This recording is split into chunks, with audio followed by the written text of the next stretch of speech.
Hello and welcome to the Inner Gamer Next, where we play a video game and figure out if it should or shouldn't be next up on your video game playlist. We have a game to talk about this week, everybody.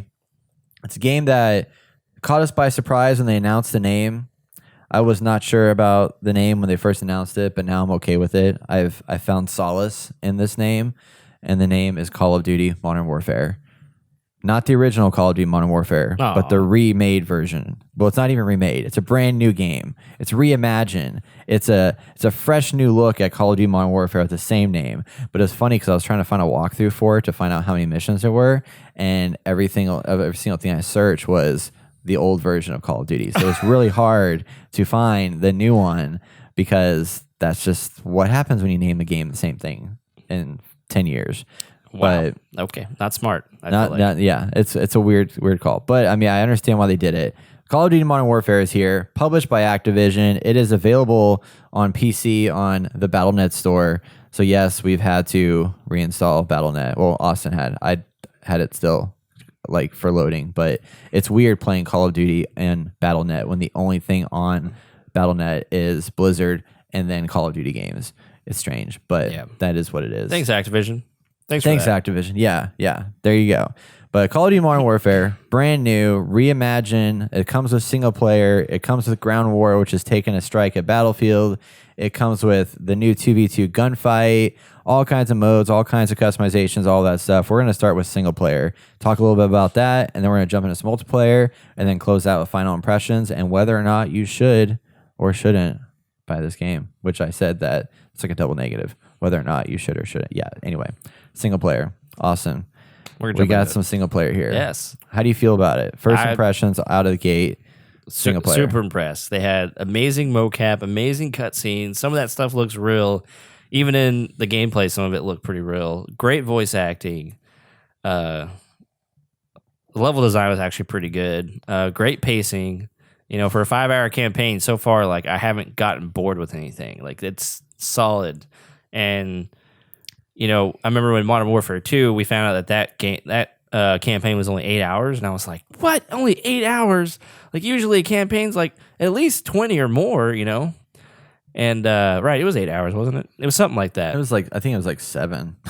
It might have been like it was short comparatively to other games like it at the time, and even now, like this is a pretty short campaign. And honestly, I thought Modern Warfare 2 was great. Again, it had great pacing, great characters, everything I've said here.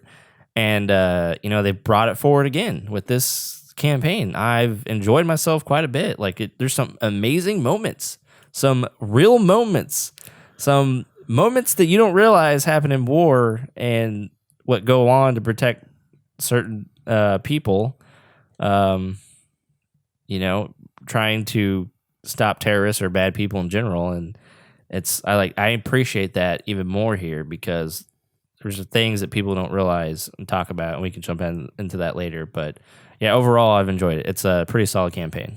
Yeah. No, I feel the same way. It's definitely, I mean, this feels like a return to what I like so much about Call of Duty, specifically Infinity Ward's story campaigns. Because Call of Duty Modern Warfare 1 was a very intense, realistic feeling, grounded shooter where you never really understood whether you were a good or a bad person. And in this game, I kind of feel the same way because there's situations where you were put into roles where you have to do things that I was incredibly uncomfortable with. Like there's missions where you're like literally amidst and witnessing firsthand a terrorist attack in London. And that was brutal. That was intense. That was scary. And I didn't know who to shoot because I couldn't tell the difference between the terrorists and the civilians. And you're like trying to like get your way through here and like not kill a random person. And that was intense. And then there was a mission where you had to like go through this Russian house to find these bad guys. And there's women and children there. And you're in these situations where like, how do you react to this situation? It just puts this realistic tone to everything where it makes you kind of feel the intensity and make you kind of think a bit about just war in general. And like it shows not only the big stuff that we see on the news, but then the little things like these moments here where how do you make that a choice in this situation? Like you're tasked with this role of, going in here and finding the bad guys. But you in go a in world there- where there are no bad guys or good guys, you can't tell the difference between the two. Right. It's incredibly challenging. Two things. What he's talking about is that there's this mission where you go into the house and there's guys, obviously terrorists, who are trying to kill you, so you kill them. But then you have women and children in there, and some of the women pick up guns to shoot you back. Yeah. So they have automatically become an enemy. Yeah. By doing that. And that's a real life thing. Like that actually happens, and we don't hear about that. And the second thing is we've been conditioned from, birth with stories and stuff, as a kid to make it a little easier to comprehend things. There's always just good guys and bad guys. And I think that's very common growing up, even into your adulthood. Sometimes you don't distinguish that ambiguity. I can't ambiguity. Say it. Thank you. My goodness. The second podcast in a row. Yeah. Ambiguity.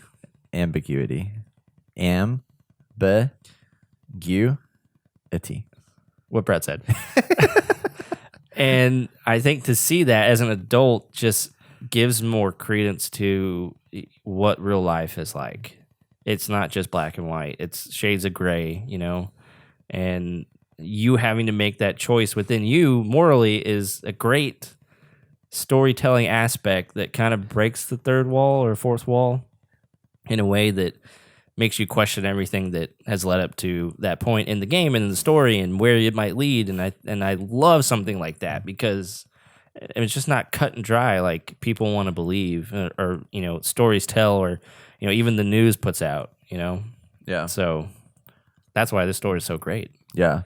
No, it's a really interesting story that's told where you're playing multiple characters and involved in different scenarios. They bring back Captain Price, which is really cool to see, and then you play with him, a character, Sergeant Kyle Garrick, who is a really interesting character. And when you're playing with Price, like you're doing these more kind of like how they've always done with like British forces. You're more of a kind of covert operative and doing these small scale attacks. And then you also play CIA officer Alex, who is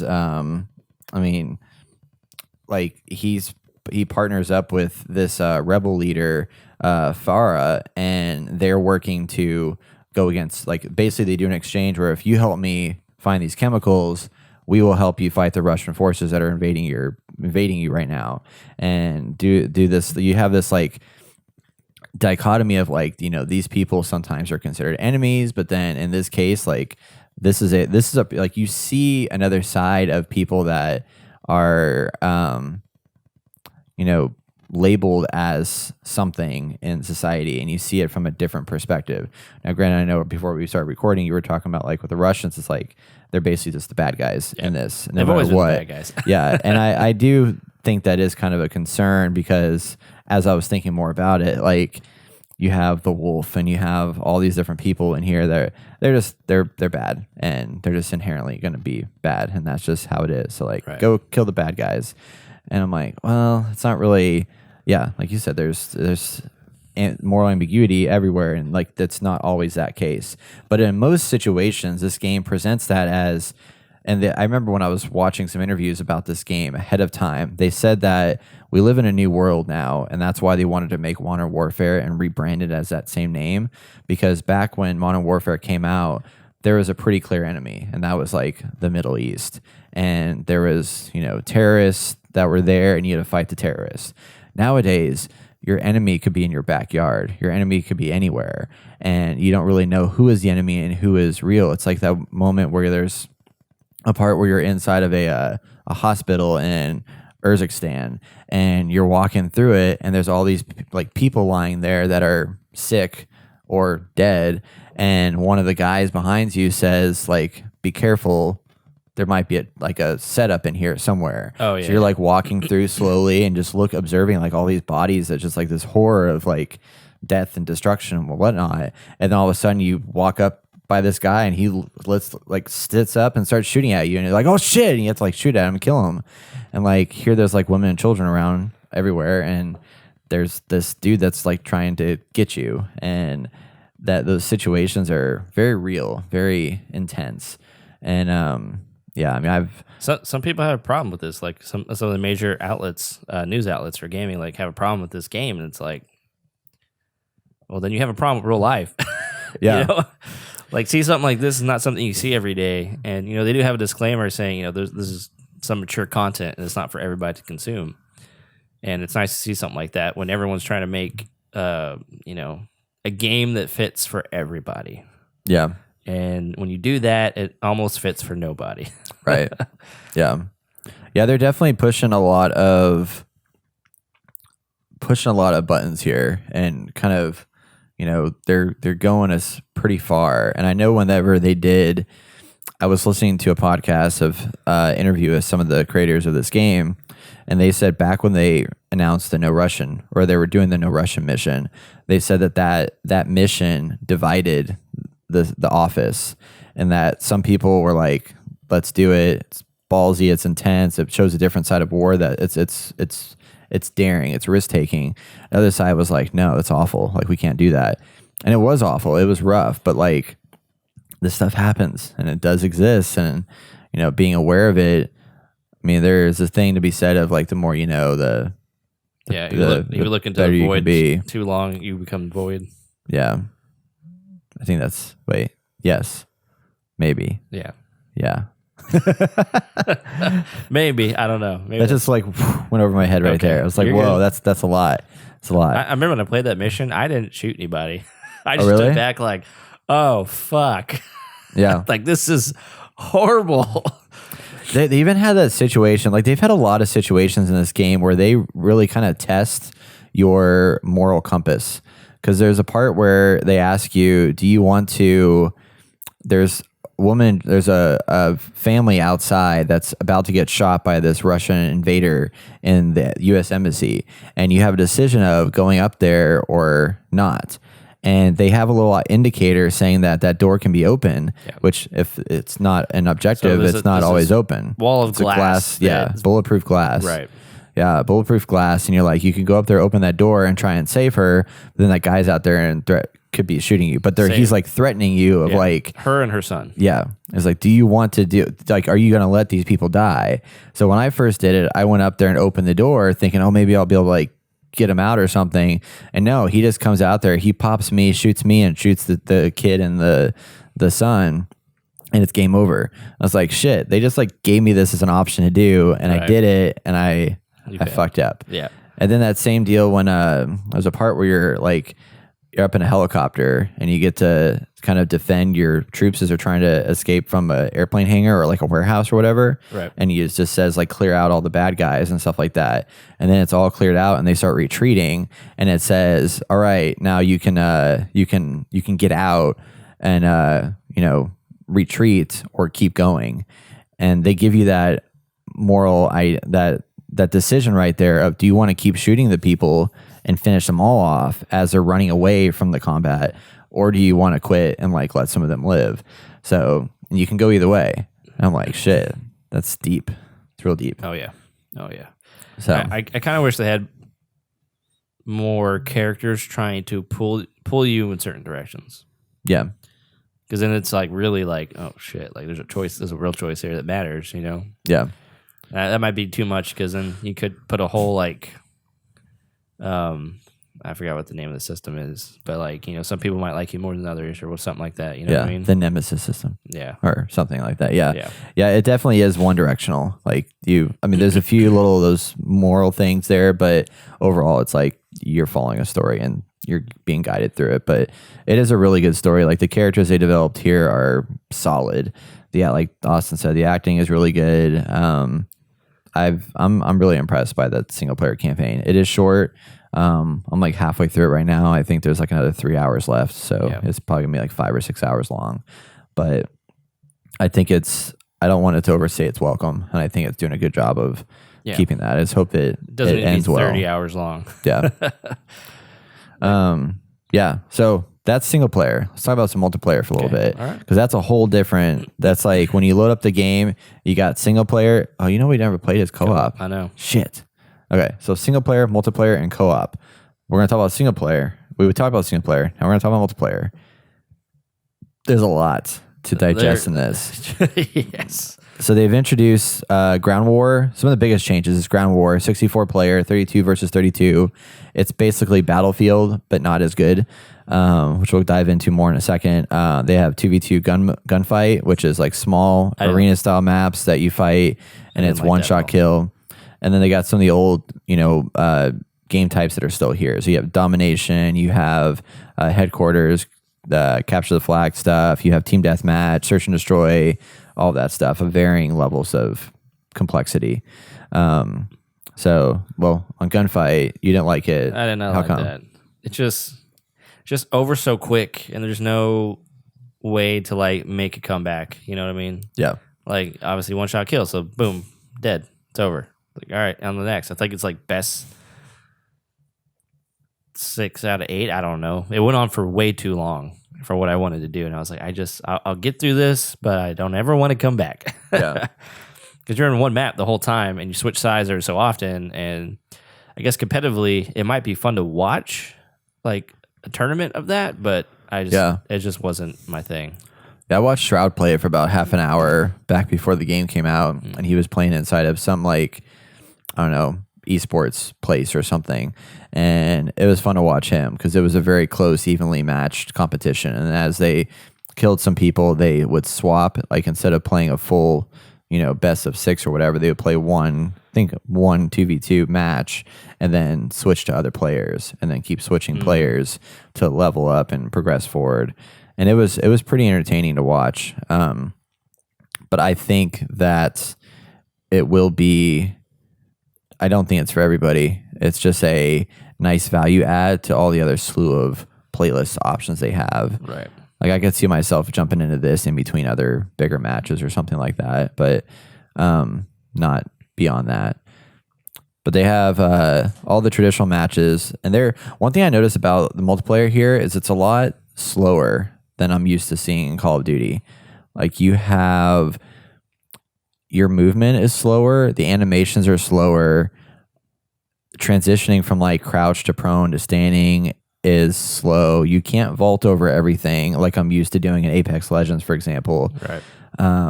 So there's a lot of things that threw me for a loop getting used to. Like I'm used to a certain type of speed and gameplay in this, and it also doesn't have the feel of usual Call of Duty games where it seems like it's overly high FPS and very twitchy as you move your character around. Like it feels a lot more smoother, I guess, in a way.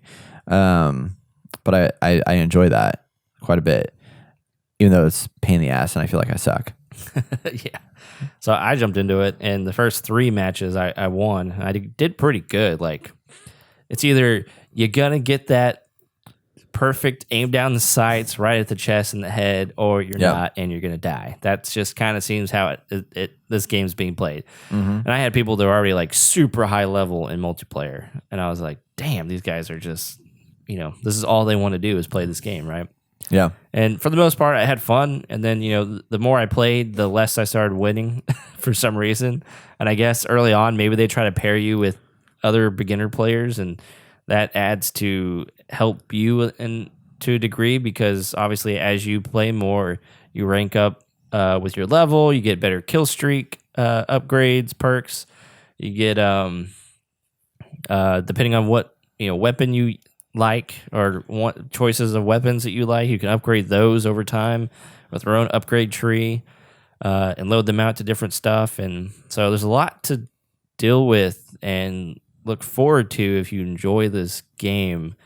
But yeah, like some of it, I just like Ground War, I did not like. I mean, yeah, it's just like a knockoff of Call of Duty or Battlefield, and I kept dying all the time. There's no like, hey, go to checkpoint B and let's capture that. There's just, hey, you can spawn in on your friends, but if you spawn in and another guy's right there, he's just going to kill you really quick, because it's really easy to kill people now if you aim at the right spots, and a lot of people seem to be doing that. Yeah.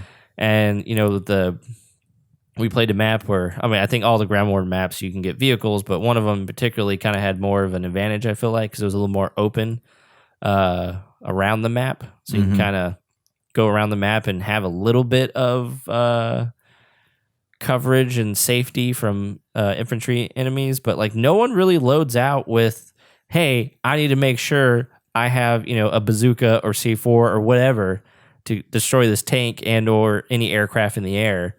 And yeah, I know that there's 4 or 5 loadouts that you can make, and you can always, tailor that. But from, growing up on Call of Duty, it was never like that. You just get stuff for infantry war. And so this kind of threw me through a loop, and, maybe it's just something you can easily adjust to. But for me, it's just like, I don't want to, okay, I guess.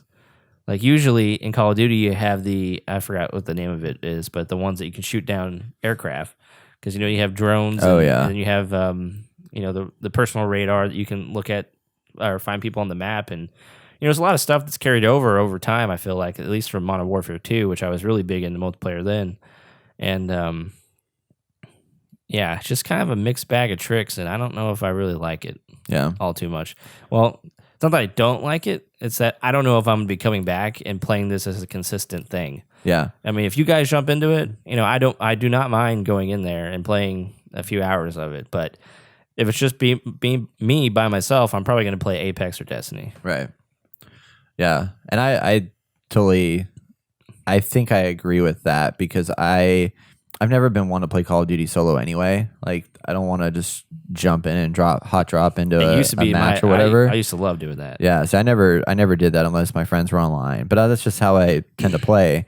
But I do think that this definitely doesn't make it any easier to make that happen. Like, maybe I would do that with 2v2, because I might find myself dropping in there. But then I feel like you're going to get some pretty hardcore players. Oh, yeah. That are going to shit on you as being a bad teammate or whatever. So, and we know that Call of Duty is toxic as it is anyway. So definitely don't want that. And now that we have cross-play where you can play with Xbox and PlayStation people, like, it's going to be more toxic. But it is definitely, I agree on Ground War.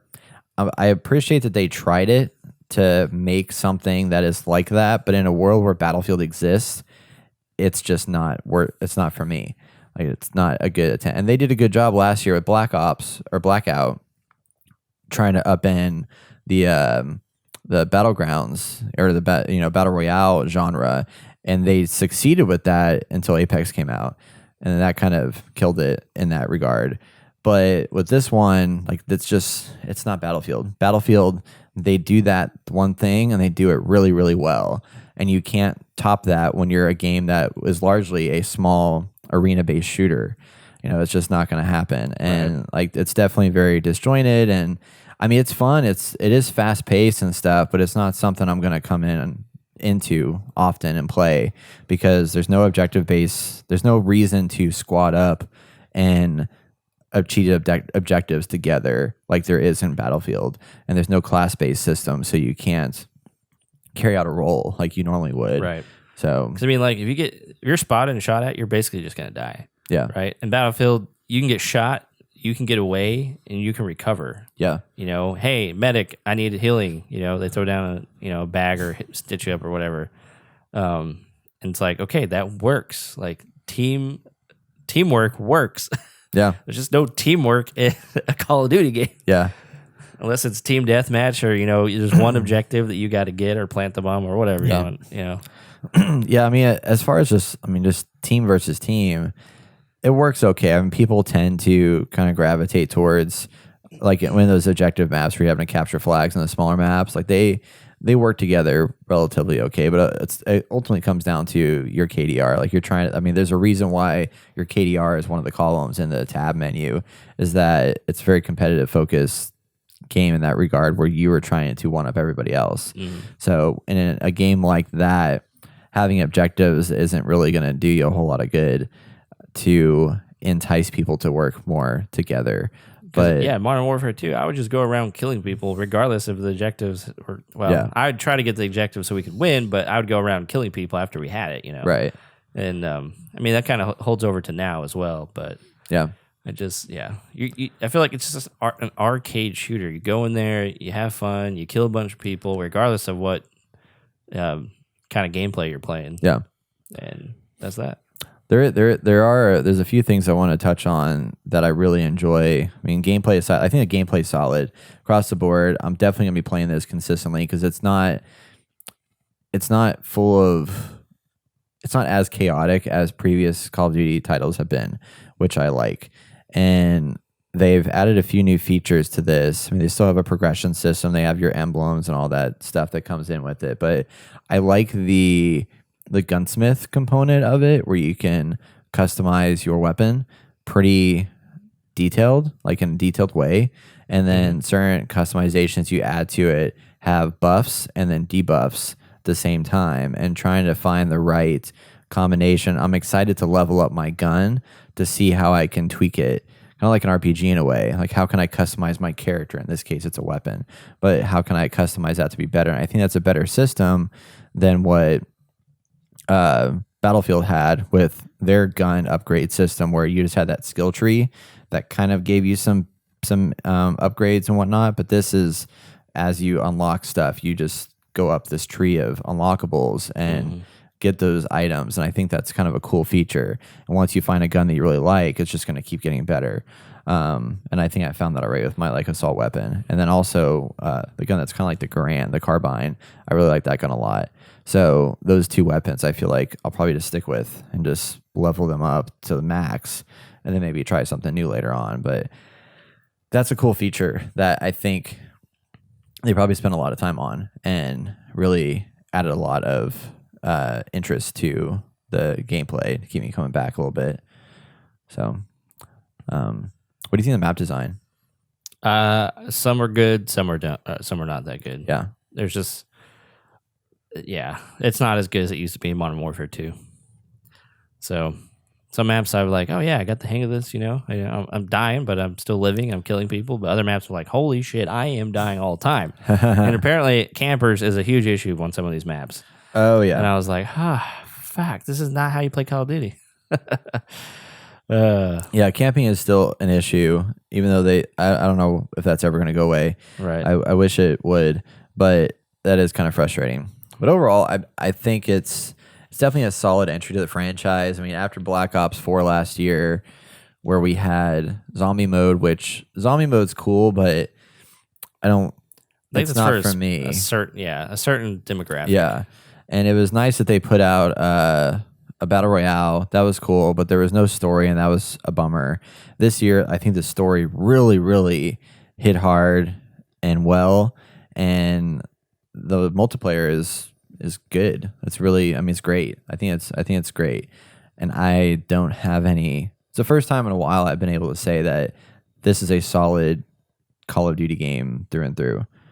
Whether it's going to be game of the year, or the game that I play for the next 8 years, or 8 months or 10 months or whatever, I don't know if I can accurately say that, but I do think that this has everything that it needed to have, and I'm amazed that they've actually were able to pull that off without many negatives. And they got rid of loot boxes. Holy shit! Yeah.